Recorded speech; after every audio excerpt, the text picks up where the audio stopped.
Hey friends, this is Mark Suroviec, host of the Workplace Solutions podcast, inviting you to discover the joy of work. All right, we're good. How you doing today, Tyler? I'm doing well, Mark. Thanks for having me on the show. Oh, absolutely. Man, I'm reminiscing a lot. I haven't seen you in a while, and I love what you're doing here.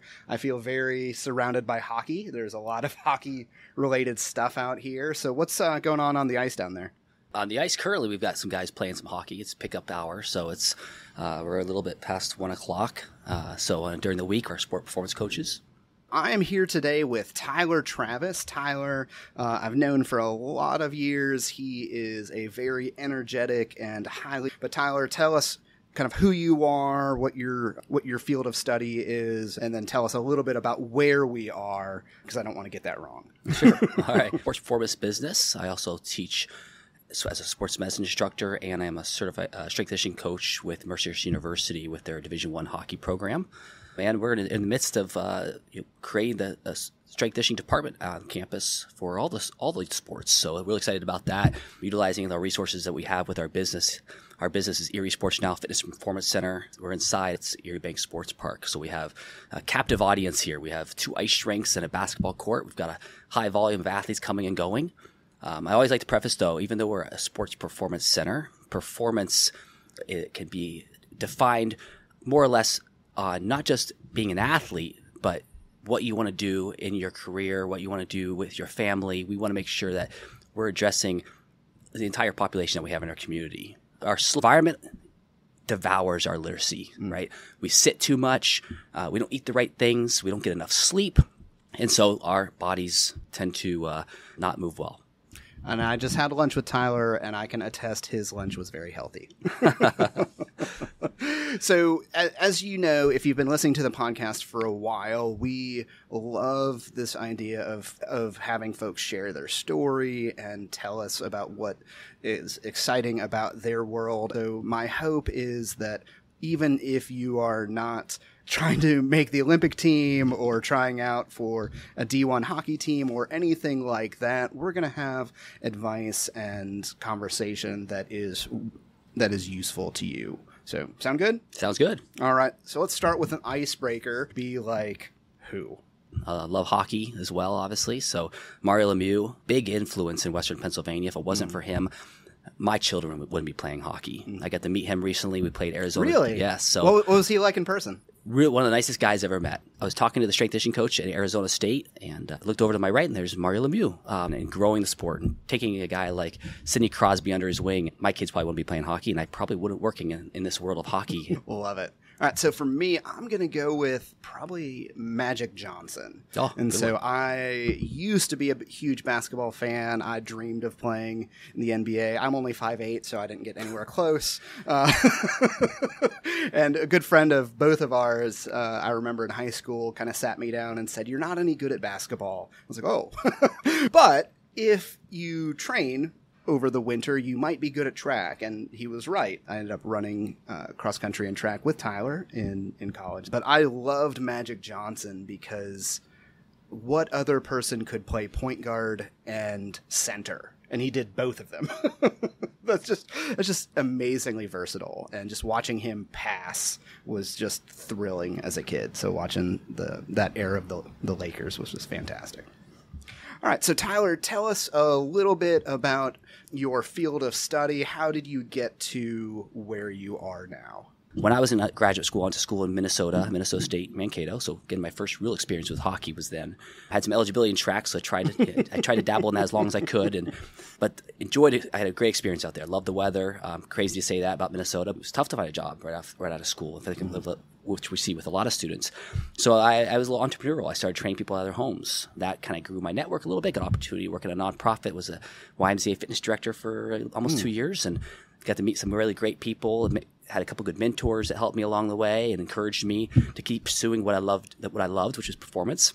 Got into a medical fitness environment. Really opened up my horizon. Had a lot of great sports metaphysicians I worked with, developed some really good relationships and some mentors in that experience. So I worked with the NBA D-League for 8 years, worked with 3 different affiliations. For folks that aren't familiar, what is the D-League? Well, it's now and probably one of the classiest guys in the NBA, but that was really a lot of fun. But during that time, I was teaching, right? So I was teaching at Mercyhurst University. I was teaching for American College of Sports Medicine. That continued to hone in my knowledge and continue to grow my influence a little bit, and just the people I got to meet. Started working with Mercyhurst University's hockey program because every Division I team is required to have a certified strength conditioning specialist.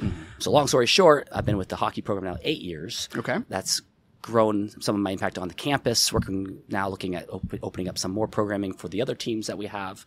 Well, I loved that so much. About 3.5, 4 years ago, I came home from my position over at the Medical Fitness Center. I was with a good friend of mine, and I just mentioned in passing, say, hey, they should put a performance center up there inside that rink. And he said, yeah, you should. Pointed at me and said, you should do this. And he's like, give me a business plan. So next day I give it to him, and he's like, let's do this. So a little over 3 years later, we have our Sports Performance Center. Can you just say that name a little bit slower? You are very excited and talking really fast. I do. I get really excited. Sorry. And I'm drinking a coffee, so now I'm talking too fast. Tyler runs on about 90 miles an hour with all the things that he does in a day. So it is the Erie Bank Sports Park.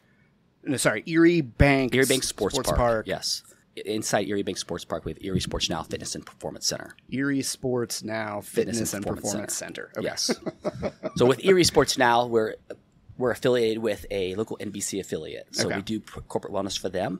We do a lot of programming. We do a lot of TV. I do a fitness segment on Fridays. I think you said your mom watches. Yeah, my mom and my grandma love your Is it Friday Fitness? Fitness Friday. Fitness Fridays. Get Fit Friday. Get Fit Fridays. Get Fit Friday. We have those usually at 12:18 on Friday afternoon, and then we repost them on our Instagram and our Facebook and LinkedIn. And at the end of the episode, we'll give you an opportunity to share how to connect with Tyler and what some of those channels are. Talk to me about how you come alive when you're working with somebody one-on-one. What about helping someone become more physically fit and healthy? How do you get jazzed by that?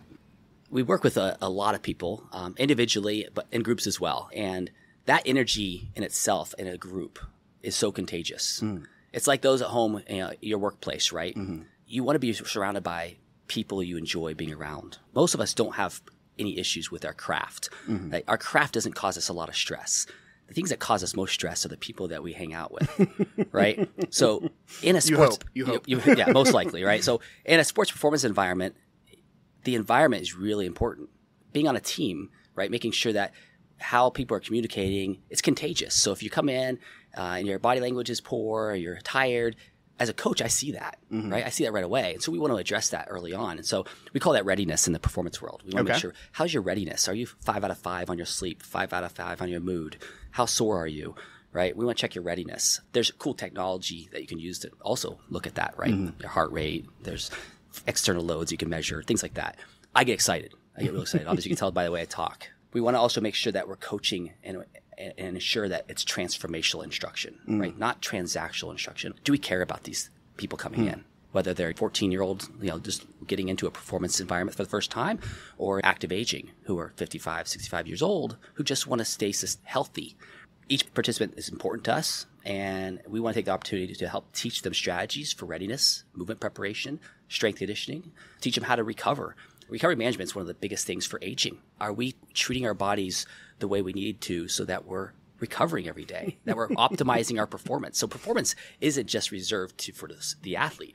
I don't know, somewhere along the way, somebody said we had to stop training like athletes. We should never stop training like athletes. We just need to make sure we're training like a 55-year-old and not a 25-year-old, right? Depending on our age. It reminds me, I had played a pickup basketball game several years ago, and I played hard. I played for saw orthopedist, and he's like, I diagnosed you with a case of 40-year-old knees. I'm like, oh, like I don't need surgery? He's like, no, you're just older than you think you are. I'm like, oh, okay. Oh. And we're going to work on Mark, though. Yeah. So we got to teach him our strategies. Tyler is cringing right now. So he's going to have me working out by the end of the Well, we always say with our programming, training's got to be age appropriate, right? A lot of times we jump in too early, and we don't value movement preparation. We don't value getting the bodies and minds ready for movement. We take for granted what our bodies do. Our bodies are amazing. Just think about how you feed your body sometimes on a weekend, what you do on a Friday night or a Saturday night. And somehow we recover enough to go work on a Monday morning. We need to do our bodies just a little bit better. So when it comes to physical activity, or what do you do to prepare your body for going to work in the morning? Are you getting enough sleep for our body? And we could legitimately help somebody be younger next year just by changing how they treat their body every day. Right? Eat healthier, sleep more. You're going to slow down the aging process. If you were to say, hey, do this one thing, is there a one thing? There's never... Our quality sleep is so important. I see this a lot with college students, college athletes. That's why I think it's a challenging when somebody says, hey, we're going to build mental toughness and we're going to get up at 5. I don't believe in maintenance. You're getting stronger or you're getting weaker. Really, there's no in between. So we know during the playoffs in a sports performance world, you're going to get weaker because you're playing a higher volume of games. We're not in the weight room as much. And recovery is usually something that's compromised, especially for a college athlete. You got finals week during playoffs usually, so they're staying up late. They're not getting enough sleep. With this morning, we have our minds would be clear. We can make better decisions. Part of that making better decisions, you'd eat better, right? Because you'd make better decisions. You would pick better. You could pick a time during the day to say, hey, I could fit 30 minutes of physical activity in because you've gotten sleep, right? So I think if you start with sleep, everything else tends to fall in place. That's good. That's having a toddler who doesn't follow your advice makes that challenging. So I both hear you and desire to follow your advice. All right, let's switch gears a little bit. When we were at lunch today, you were chatting about how your family is involved with what you do. That's an important thing to you. So is that something you would like to share with folks? Yes, absolutely. I think a lot of people try to break life down into compartments. Life's not that way. Everything's integrated, right? We use a term in sports performance, and it's an engineering term called tensegrity. Tensegrity means one area of the body affects other areas of the body. And when I think about that family is most important to me, my coaches are awesome. At Mercyhurst, I've taken my kids on bus trips to Ohio State. They've had press boxes up there. Kids, I'm blessed. And sometimes they're out here skating. Yes, I'm blessed. So last night, if you'd have come in last night, I'm coaching in the middle on the floor, and I have other really good coaches. So during the evenings, I like to break away, and my kids are on the ice. I have one 7-year-old on one side, my 9-year-old's on the other. My wife's working out. My wife helps in the summer with camps that we have. My business includes my family, and a lot of people will always say, "Well, when is time off?" I'm like, "Well, we take vacations." But what I'm doing, I love. So for the most part, as long as I get my sleep, I'm enjoying what I do. I don't feel like it's hard work. And everything's integrated. Like you think about I teach, it helps my coaching. My coaching helps my teaching. And my coaching has helped me become a better dad, being a father. Something you learned as a professor or something you learned as a coach that applied to your family or being a father or even your business. Pick one of those things where you transferred that skill and knowledge to another area. Often my coach brain has to tell my dad brain to shut up. Well, fear of missing out that parents have when they feel like, oh, my kid's got to go to this practice. He's got to play in this baseball tournament. There's a tournament over here, as a showcase, right? First of all, parents at home should know there's no such thing as an elite 9-year-old. The best 9-year-old won't be the best 12-year-old. Best 12-year-old probably won't be the best 14-year-old. I heard an interview with Charles Barkley, Florida, and Barkley's response is always, do you know there's 49 other states? Yeah. It's so true. My boys are blessed. They get to have access to the ice whenever they want it, right? Learning the discipline. They're learning that they've made a commitment. My kids have learned how to thank the coaches when they get off the ice and give their buddies fist bumps. They're developing friendships that last for a lifetime. Heck, there's a kid next to them. My coach voice goes, be patient. It's a process.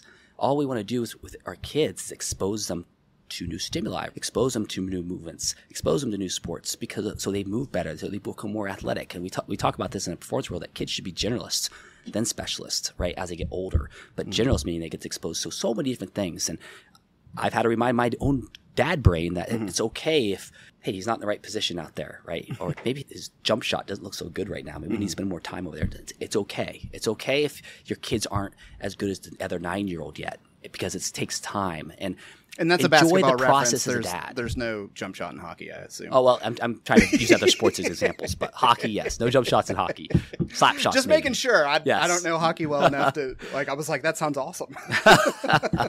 I interrupted. I'm sorry. Oh, that's okay. No, well, again, I suppose my kids all different sports. They love baseball, they love hockey, but as a dad, what I've learned from my coaching side is that enjoy the process. Because at the end of the day, it's all about the process. You're trying to focus on right now. Don't worry about what's going to happen 2 years from now, 10 years from now. I want my kids to have a great time. So it's getting in the car after a game and going, hey, that was fun to watch you. And just keep it simple. As much as I bite my tongue when I go, boy, buddy, you were not in the right position there. You're playing right wing. You were not playing D. Right, you need to get up. So it's not waiting to have that conversation later on, and just enjoying the ride home and let them talk. That's awesome. Where you were the one that screwed up, and then what did you learn from it? When I think about failing, I think of it as like winning and losing. You don't learn a lot when you win. You learn a lot when you do things incorrectly. Okay. So things I've learned, the importance of communication. One of my first professional positions was working in corporate wellness, and I had a really good staff, but it was a small staff, and 2 to 3 coaches. I saw them every day. Until one of them told me, like, we need to have meetings, right? Meetings like day, but to establish actual meeting times that were formal was key, and I've had those ever since. To have times that are in the calendar to make sure that we're meeting. You can never over communicate, and I think it comes down to a lot of us thinking things need to be at a certain perfection, and I think the biggest enemy of, hey, if it's too much, somebody will let me know. Got it? All right. But meetings have been really important to me. I thought you were going to ask me what's the most embarrassing moment I've had as an athlete or in sport. I mean, if you want to share that one, tell us an embarrassing moment. It happens to all of us, right? Yeah. How about I've scored on the wrong basket when I played basketball in high school. Okay. That's probably the most embarrassing. And thank God there was no social media then, because that would have made it around Instagram. What was going on when that happened? I was starting the second half. I was walking out. I got out, jump ball, and got the rebound, and it went down to the wrong hoop. Wrong direction. I made it. Nice layup. I got thanks. I got high fives from the other team. Thanks for scoring on our hoop. It was awesome. Haven't forgotten that moment ever. And that was what, 9th grade, 10th grade? So it wasn't too bad. I don't remember my coach being upset. Yeah. Athletes, they teased you a little bit. I heard about it for weeks on end after that. Did you get a nickname out of it? I didn't, thank goodness. No. Like a wrongzy baskety? I know. Nothing.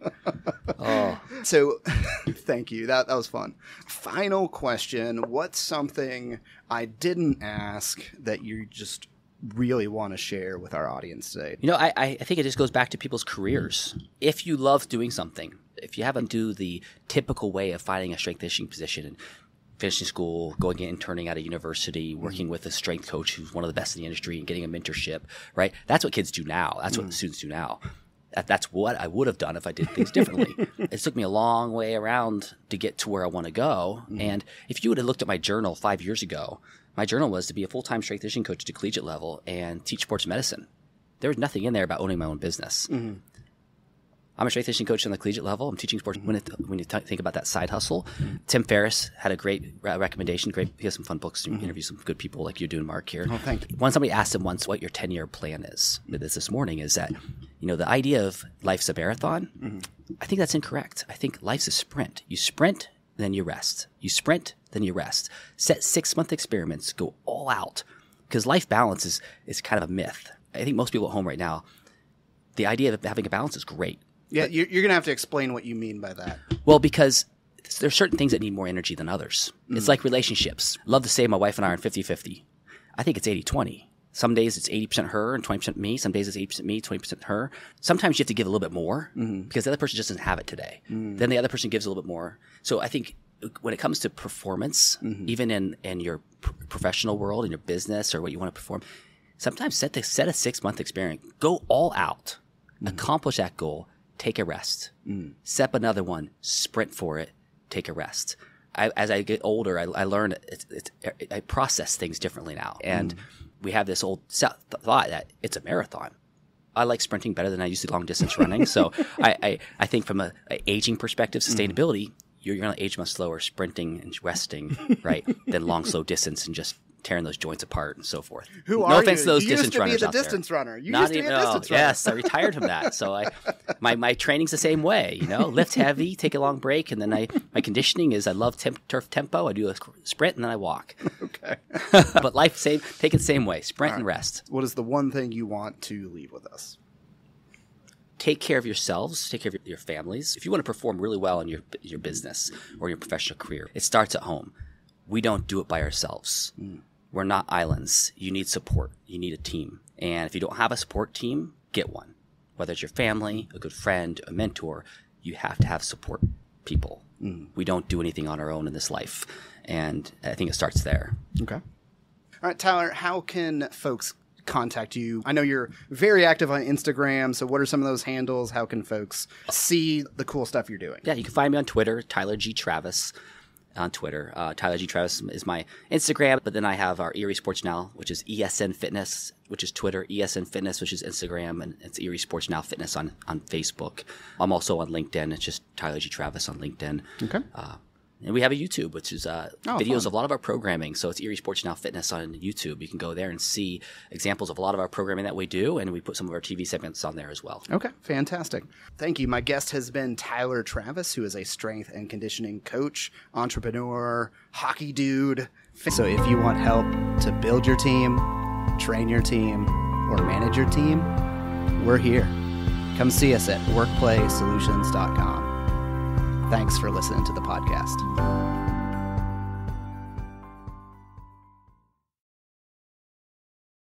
I thought you were going to ask me about embarrassing moments in sports. I've had plenty of those. I'm sure my wife would know.